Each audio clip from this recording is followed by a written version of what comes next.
Dan Martell is a multi-millionaire founder with companies doing over $100 million in combined revenue, and his lessons explain exactly how to scale your e-commerce brand to multiple seven figures, even if you currently feel like you're at capacity. My name is James Eardley, and I built my own seven-figure e-commerce brand using these principles, and now I help other e-com founders scale their businesses while stepping out of the day-to-day operations. And what I've realized is this: Dan's lessons are not hacks, they are lessons in leverage. And when applied properly to e-commerce, everything changes. So in this video today, I'm going to break down the 4 biggest lessons from Dan Martell's $100 million philosophy that every e-com brand owner needs to know. Starting with buying back your time. Now listen to what Dan has to say, because most people get this order wrong. People don't realize that the sequence that you hire equals success or failure. That's why I've outlined the first principle of this whole methodology called the buyback principle, which states you don't hire to grow your business, you hire to buy back your time. It's a capacity over calendar problem. If you do the first, then you'll just add a bunch of overhead that you need to manage. But if you only hire people to buy back your time, then you get your time back to go be more valuable to your team, to generate more revenue and do things that light you up. So as Dan pointed out there, the goal isn't to hire to grow. The goal when we hire is to remove you so that you can focus on the work that actually grows the business. And he also describes how scaling is a loop. So you increase output and then you can reinvest the extra profit that you've got from the extra output to buying back your time. And then you'll use that new time that you've got to be put back into high leverage actions and to get increased output. And the loop repeats and you continue to grow more output, more profit, reinvesting, continually making sure that you're spending your time on the things that matter most. Now, when applying this to e-commerce, what I see most founders get wrong is that they can get trapped doing the wrong things. Now, the wrong things in an e-commerce sense would be getting involved in customer service or returns or edge cases, supplier admin, chasing orders, order processing, anything that isn't directly contributing to growing the business. And I was facing all of this, but with my brand, my first VA, my first buybacking of time was a virtual assistant that was going to predominantly do customer service. And so I was able to stop handling difficult customers and focus purely on paid ads and growing my brand rather than having my headspace taken up with the day-to-day tasks. For a founder that I've worked with recently, their buyback of time was to hire a bookkeeper, a PA, and a product uploader. So their time is now spent on the high leverage activities, while product uploads, finance and admin are all handled by virtual assistants. So ask yourself, what is on your calendar that doesn't light you up and it doesn't directly create revenue or a strategic advantage for your brand? And that is your buyback list. So get it off your diary so that growth becomes the priority, not the thing that you just do or you try to do at the end of the day. So once you start buying back your time, the next question becomes, how do you spend your time now that you've got it back so that you don't just refill it with chaos all over again? And that brings us on to lesson 2. Now let's learn lesson 2 from Dan again, because lesson 2 is this: build the systems, don't be the hero. Is you have to think in systems, not just goals. Every person has the same goals: make more money. The person with the system has the higher probability of hitting that goal if they actually sat down to figure it out. Systems take over when willpower and motivation go away.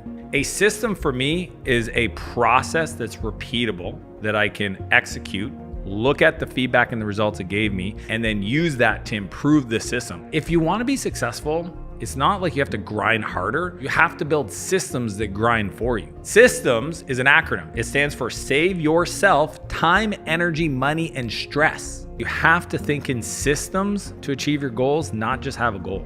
Now, to translate this directly to growing an e-com brand, I see e-com founders growing and operating out of this hero energy. So you're pushing harder during launches and you're manually trying to fix things when they break. Then you jump in when ads drop, and then you try and answer tricky customer emails yourself. And that's not going to be scaling, that's just survival day to day. If you put in place a machine, rather than trying to be this hero brand leader, what that means is you'll have documented processes for how you handle day-to-day operations. You'll have customer service workflows in place. You've got reporting dashboards so that you just check them weekly to keep on top of the most important things. And then you have SOPs for product uploads, and then you can bring team members in with proper documented onboarding processes so that you can step back And this isn't done with vibes, not based on memory, and it's not just I'll handle it later kind of energy. This is what makes a difference to being able to scale to those 6-figure months. Now, when I stepped back from my brand, it wasn't because revenue had magically stabilized. It was because I built repeatable systems. So customer service wasn't dependent on how I felt that day and how patient I felt with certain customers. It was based on systems that other people were handling to make sure that it was a repeatable high standards that were being met every single day. Because I had the right VAs in place, they also kept hold of the stock, making sure those levels were managed every day and it wasn't managed all in my head. And my business really became a machine, and it had nothing to do with my motivation, and it was ready to go every single week because we just needed to operate the systems rather than rely on motivation to be the hero of your brand. So stop being the hero of your brand, start building the machine that replaces you. However, systems alone aren't enough for the long term, because once you build the machine, you need the right people running it, and you need to continually focus on what matters. Which brings us on to lesson 3 from Dan Martell's philosophy, and that is to protect high leverage focus. Now, this is where it all compounds, because you can buy back your time with lesson 1, you can build systems with lesson 2, but if you don't protect your focus, you'll just refill your calendar with noise. So listen to how Dan frames this. Focus is a filter, not a muscle. Stop trying to brute force yourself into focus. Decide what you don't want to do so that you can make decisions quicker. If every new decision comes into your life and you have to sit there with the mental overload and brain powder, try to make a good decision because you haven't set up a filter, it's going to drain your energy. To me, a new yes is a no to your dream, and a no is a yes to your goals. If you think about the most successful people, you see that success is a subtractive process, not an additive process. You don't do more to win, you do less, but you make the things you say no to the right yeses. This is so valuable because once you buy back your time and you've built systems, the real danger becomes refilling your calendar with just noise. And e-commerce founders, they don't usually fail because of lack of effort. They fail because of scattered focus.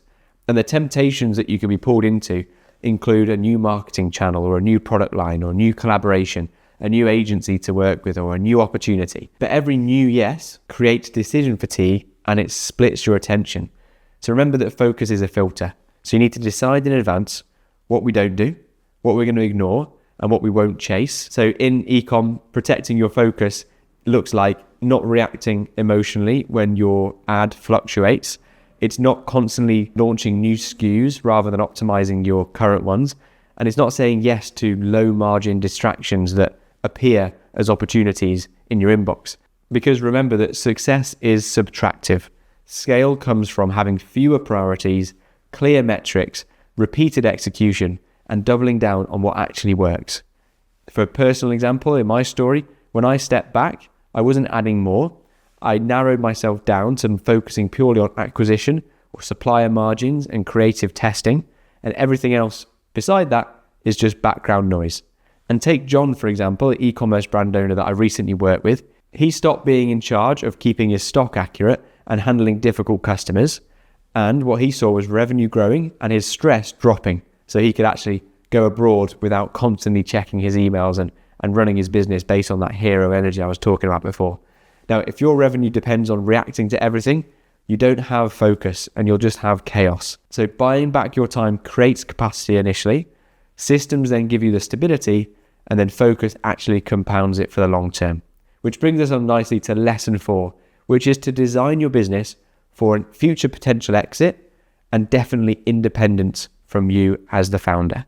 Now, this is the one that most people avoid, especially founders, because it has to challenge your identity. So listen to how Dan puts this lesson. Most people just assume, well, I'm a magical snowflake and I'm very different and my process is very artistic and nobody else could do it like me. That's a story you're telling yourself to stay stuck. And the sooner you address that, the sooner you're going to get free from your business and actually build a business that other people can grow and scale and you can collaborate with. And I'll tell you, it's just a lot more fun. Now that line hits hard. I think a lot of e-commerce founders secretly believe that no one can handle suppliers properly other than me. No one understands the brand like I do. Or if I step back, quality is going to drop. But that belief keeps you essential to the business day to day. And if you're essential to the business, you're not scalable, and it's definitely not sellable. So the real test of a business is, can it operate without you as the founder? Can somebody else step in and run it? Would a buyer see systems in place, or would they just see dependency on the founder and run away? Because buyers aren't going to pay for founder energy. They're paying for documented processes, predictable revenue, clear ownership, and transferable operations that they can just step in and operate as an asset rather than giving themselves a job. So if everything lives in your head, you don't own a business, you just own a job, and you just own that workload. Now, my long-term goal was always to build something that I could eventually sell. So I built SOPs for customer service. I defined how we fulfilled orders and had that in workflows that could be taken over by other people. And we created a complete operating manual for how my business runs.